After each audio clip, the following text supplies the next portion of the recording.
कृष्णाय कृष्णपृष्ठाय भूतले श्रीमते मदस्तेनाय नमस्ते मधुसूदनाय भक्तिपादोदयात्य दुर्लभ कृष्ण भक्ति ज्ञाते सरल कारणम हरे कृष्णा कृष्ण कृष्ण हरे हरे राम चैतन्य शिक्षाष्टकम 7वां श्लोक युगायितं निमिषेण चक्षुषा प्राविश्यतं शून्यहितं जगत् सर्वं गोविंद विरहरि।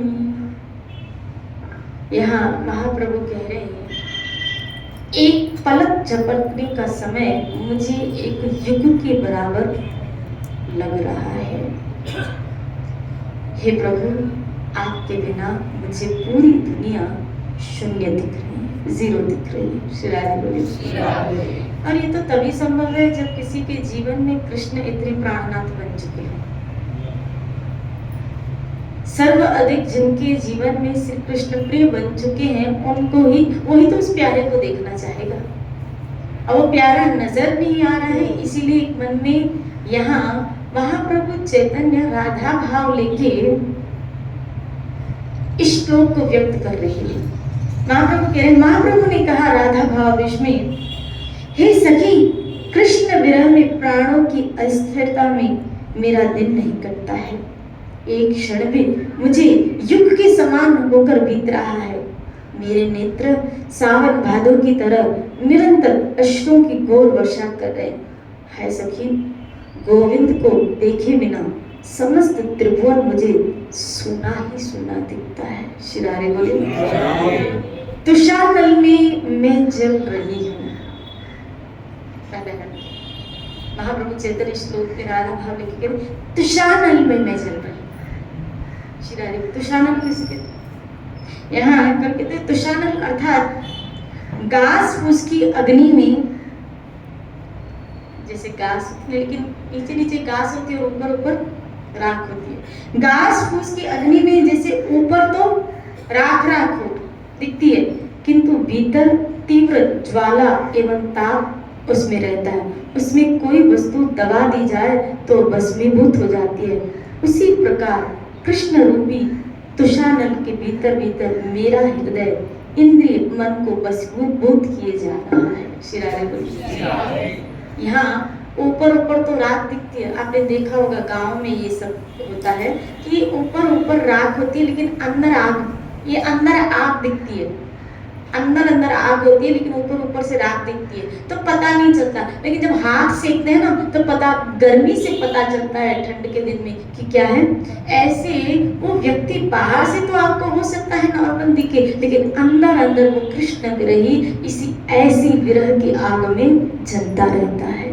जैसे ऊपर ऊपर घास दिखे लेकिन अंदर, ऊपर ऊपर राख दिखे लेकिन अंदर आग है, ऐसे ऊपर ऊपर से वो व्यक्ति हो सकता है नॉर्मल दिखे, लेकिन अंदर से उस ताप की विरह के में वो ज्वाला में जलता रहता है, दिन रात जलता रहता है। यहाँ बताया, यहाँ हम सोचते हैं हमारी इंद्रियां, हमारा मन भगवान में लगे, और यहाँ बताया कृष्ण विरह में इंद्रियां और मन भी जल रहे हैं। यहाँ मन लगाने की सोच रहे हैं कि मन कोई एक क्षण के लिए भगवान में लग जाए तो हम खुश होते हैं। बाबा, एक क्षण के लिए भी तो भगवान में लगा। जहाँ एक क्षण के लिए भी हम मन को लगाने की चेष्टा में अभी तक लगे हुए हैं, वहाँ महाप्रभु वो स्थिति वर्णन कर रहे हैं श्लोक के द्वारा, क्या कि मेरी इंद्रियां और मन जल रहे हैं कृष्ण विरह में। आप सोचो जरा, किस तरह एक्चुअली वास्तव में अंदर भी ऐसा हृदय चाहिए उस प्रेम को संभालने के लिए। प्रेम तत्व को संभालने के लिए भी ऐसा हृदय चाहिए। क्यों? क्योंकि अगर ऐसा हृदय नहीं होता है या ऐसी स्थिति जीव की नहीं होती है तो हृदय फट जाता है, वो विरह के कारण। और इसका सबसे बड़ा उदाहरण चैतन्य लीला में आया, चैतन्य चरितामृत स्वरूप दामोदर जी का, कि महाप्रभु के विरह में उनका हृदय फट गए। शिराले बोले, कितना अद्भुत ये प्रेम तत्व है। आप देखो तो करें, क्यों भगवान इस पे आकर्षित हुए, क्यों? जिस जीव की सब इंद्रियां, मन, बुद्धि, चित्त, अहंकार सब भस्मीभूत हो गया है, और इस तरह वो कृष्ण उस पर फिदा क्यों नहीं होगा? कृष्ण उस पर आसक्त क्यों नहीं होगा? आपको पता है कृष्ण का जहाँ उसको निर्मोही कहा गया, वहाँ ऐसे शुद्ध भक्तों का कृष्ण मोह रखता है। इसीलिए भागवत में एक श्लोक आया है कि ऐसे भक्त, शुद्ध भक्तों के मैं पीछे पीछे बोलता हूँ, क्यों? उनकी चरण रज मिल जाए तो मैं पवित्र हो जाऊं। जिसने अपना मन, बुद्धि, इंद्रिय, चित्त, चेतना, सब विषय इस भोगों से विरुद्ध करके ईश्वर में लगा दिए, प्रभु में लगा दिए, जिसकी और कोई दुनिया ही नहीं है।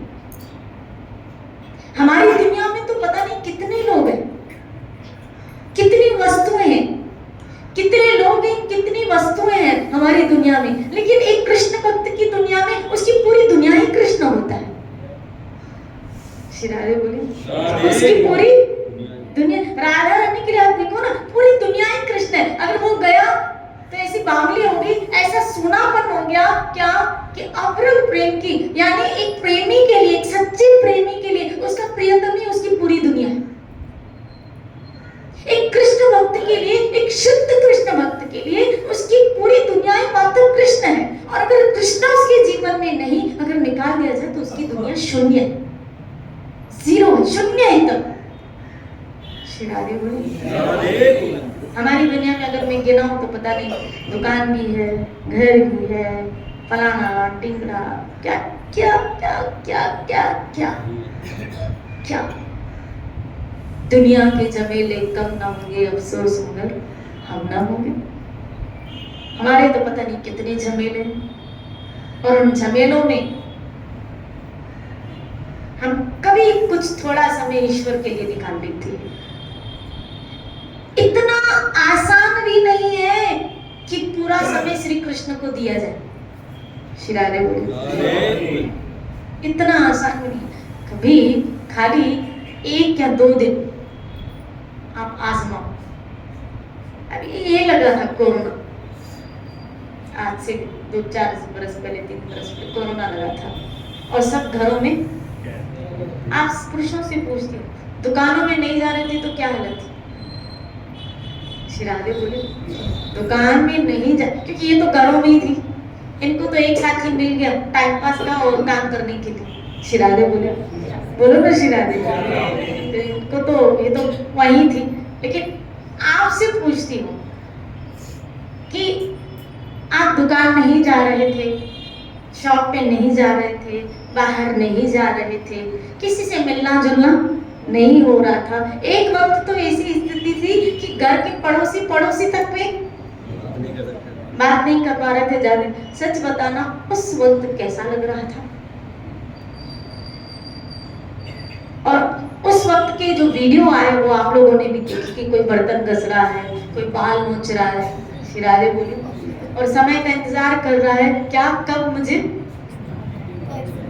घर से निकले। शिरारे बोली हालांकि भजन करने वाले लोगों तो ये 24 घंटे फिर भजन करते, नियम ले लेते, चलो 5 दिन निरंतर हम भजन करेंगे, शिराधे बोले, कीर्तन करेंगे, शिराधे बोले। हाँ, वो एक टाइम पीरियड होता था, वो किया उतनी देर किया, लेकिन उतनी देर के बाद फिर हम न्यूज देखते थे, अभी कोरोना का लेवल कहाँ पहुंचा, अभी किस किस देश में फैल गया है, अभी क्या क्या, एक सुबह से लेकर रात तक की हमारी दिनचर्या। अभी तो भगवान की दया है, न्यूज़पेपर नहीं तो सुबह होते ही पहला काम होता था हमारा एक चाय का कप और न्यूज़पेपर। हर घर में वो न्यूज़पेपर छूटता ही नहीं था। दादा बोली अभी पता नहीं, अभी तो खैर व्हाट्सएप आ गया, अभी तो मीडिया आ गई, तो उसमें ही आपको मोबाइल में न्यूज सारी मिल जाती है। लेकिन पहले मैंने ऐसे कई पागलों को देखा था कि पूरा न्यूज़पेपर पूरा पढ़ लेते थे, और कभी कभी तो अगर उस दिन नहीं आता था तो कल वाला ही पढ़ते थे। शिराजे बोली कल वाला ही दे दो, फिर से पढ़ लूंगा, बोलो ना शिराजे। आप सोचो ना, लेकिन उसी बंदे को तो कल वाला वो न्यूज़पेपर पढ़ने के लिए तैयार है, लेकिन अगर उसको गीता भागवत आदि को बोला ये तो पढ़ा हुआ है ना, ये तो हमने कब का पढ़ लिया, अब पढ़े हुए को क्या पढ़ना? जबकि न्यूज़पेपर पढ़ सकता है कल का पढ़ा हुआ, लेकिन गीता नहीं पढ़ सकता। श्री राधे बोलो, बोलो ना श्री राधे। आप देखो अपनी वृत्तियों को 24 घंटे खाली ईश्वर में लगाने के लिए भी, अरे और तो छोड़ो, बाहर मत जाओ, खाली सत्संग में 1 घंटा बैठते हो ना, 1 घंटा सब जगह से चित्त हटा के खाली यहाँ फोकस करो, यहाँ ही फोकस करो, सब जगह से हटा दो, सब जगह से, कहीं भी किधर से भी सब जगह से हटा दो, सिर्फ फोकस सुनने में करो। यही तो काम किसने किया? परीक्षित महाराज। सब जगह हटा दिया, फोकस खाली सुनने में किया। इसमें भी तो हमारा मन भागता है। श्री राधे बोलो। हमारा तो मन भक्ति की क्रियाओं में भी भागता है। लो, मुझे तो आश्चर्य कभी कभी इस बात, भक्ति की क्रिया, भजन करने बैठते हैं, बोला भजन करते, थोड़ा शास्त्र पढ़ लो, फिर शास्त्र पढ़ने बैठते हैं, थोड़ी ये सेवा कर लो, फिर सत्संग सुनते हैं, बोला दर्शन करके आओ, हम दर्शन करके आते हैं, बोला थोड़ा सत्संग सुन लो। यानी हमारे मन की एक रफ्तार देखो भागने की। इसका मतलब है हमारे अंदर मेडिटेट लेवल नहीं है। श्री राधे, हम किसी एक को फोकस नहीं कर पा रहे। श्री राधे बोले, होना तो ये चाहिए कि जिस भक्ति की क्रिया, अब इन आचार्यों ने, हनुमान जी ने क्या किया? अगर भक्ति की एक क्रिया में ध्यान दिया तो इतना पूरे घुस गए, इतना पूरे घुस गए, इतना पूरे घुस गए कि उनको दास भाव से किसी और सेवा कार्य को नियुक्त भी किया गया था, लेकिन उन्होंने कहा मुझे तो सेवा चाहिए, मैं तो सेवा करूंगा। श्री राधे बोली, बोलो ना श्री राधे। क्योंकि वो पूरे ही उसमें घुस गए थे। इसीलिए भक्ति की क्रियाओं में जो भी क्रिया कर रहे हो उसमें पूरा घुसने की कोशिश किया करो। जब सुनो तो कृष्ण नाम इतना सुनो कि पूरे घुस जाओ, तभी तो आनंद आएगा आपको। कीर्तन में घुसते तो पूरा घुसो, सत्संग सुनते हो तो पूरा घुसो ना, फिर भजन कर रहे हो, नाम जप कर रहे हो, उसमें पूरा घुसने की कोशिश करो। ये क्योंकि मन को भटकने की आदत है ना, तो इसीलिए जब सत प्रवृत्तियों में भी आता है ना, वहां भी वो भटकता है। और हम क्या सोचते हैं सब हो रहा है, लेकिन सब नहीं हो रहा है। एक्चुअली मन हमको सबसे जगह से हटा रहा है कि ये यहाँ ना लगे, फिर यहाँ, ये यहाँ ना लगे, ये यहाँ ना लगे। ये मन की थोड़ी चौंचले हैं, उसको समझने की कोशिश करनी चाहिए। श्री राधे बोलिए। एक्चुअली मेडिटेशन इसको कहते हैं। भक्ति की क्रिया में क्या है कि आप एक क्रिया जब अपना रहे हो, उस एक क्रिया में पूरा क्या करो, फोकस करो। ये है मेडिटेशन। इसको कहते हैं पूरी कंसंट्रेशन से, पूरे ध्यान से उसको अपनाना। तो यहाँ जो कह रहे हैं कि मेरा मन, इंद्रियां पूरी सब उसमें लगी हुई हैं, पूरी, तो क्यों न ठाकुर उन भक्तों के आसक्त चित्त। श्री राधे, हमें अपनी मन, इंद्रिय, हमारी मन, हमारा मन, हमारी इंद्रियां, हमारे विचार टटोला करो कभी कभी। क्योंकि अब आप थोड़े आगे बढ़ रहे हो तो थोड़ा कभी एकांत में बैठो ना, तो टटोला करो कि मन कहाँ भाग रहा है। 10-15 मिनट अपने मन का अभ्यास करो, मन को पढ़ा करो कि वो कहाँ भाग रहा है। आधा घंटा बैठे भजन में, इतनी देर में कितनी देर मन नाम के साथ एक्चुअल जुड़ा, और उस वक्त फोन आदि सब उसको क्या कर दो, हटा दो, सब हटा दो कि उस वक्त कोई ना हो। उस वक्त सिर्फ आप हो और आपकी माला, आपका भजन, आपका नाम, और कुछ ना हो। ऐसे ही सेवा करो, ऐसे ही भजन करो, ऐसे ही नाम सिमरन करो, ऐसे ही कीर्तन करो, ऐसे ही शास्त्र, इस तरह से, इस विधि से आपका मेडिटेशन अर्थात आपका ध्यान ईश्वर में धीरे धीरे पूरी तरह से लगता जाएगा। श्री राधे बोलिए। श्री कृष्णदास कविराज को यहाँ जो राधा रानी भाव लेके कह रहे हैं कि मेरे हृदय, इंद्रिय, मन को बसीभूत किए जा रहा है, किंतु सखी तथापि मेरे प्राण नहीं जाते हैं कि जिससे मैं इस असह्य ताप ज्वाला से छूट जाऊं। आश्चर्य है कि मेरी इंद्रियां और मन इतना जल रहे हैं, इतना उस विरह ताप में जल रहे हैं, लेकिन आश्चर्य हो रहा है कि मेरे प्राण फिर भी नहीं छूट रहे, मैं फिर भी नहीं मर रही, फिर भी नहीं मर पा रही। एक्चुअली तो वो भक्त मर ही जाए, वो जी नहीं पाए, लेकिन कभी कभी इस जगत का मंगल करने के लिए भगवान उसके प्राणों को बचाए रखते हैं, और उन्हीं व्यक्तियों के द्वारा इस जगत का वास्तव में मंगल होता है। उन्हीं साधक, उन्हीं भक्तों के द्वारा, उन्हीं शुद्ध भक्तों के द्वारा इस जगत का मंगल होता है। इसीलिए यहाँ राधा रानी कह रही है कि मुझे इतना असह्य ताप हो रहा है, लेकिन मेरे प्राण नहीं छूट रहे, मैं क्या करूं? क्योंकि मुझे पूरा जगत क्या दिख रहा है? शून्य। मुझे पूरा जगत क्या दिख रहा है? जीरो। श्री कृष्णदास कविराज कहते हैं कि एक समय श्री कृष्ण राधा जी के प्रेम की परीक्षा करने के लिए उदासीन होकर विचार करने लगे। श्री राधे गुरु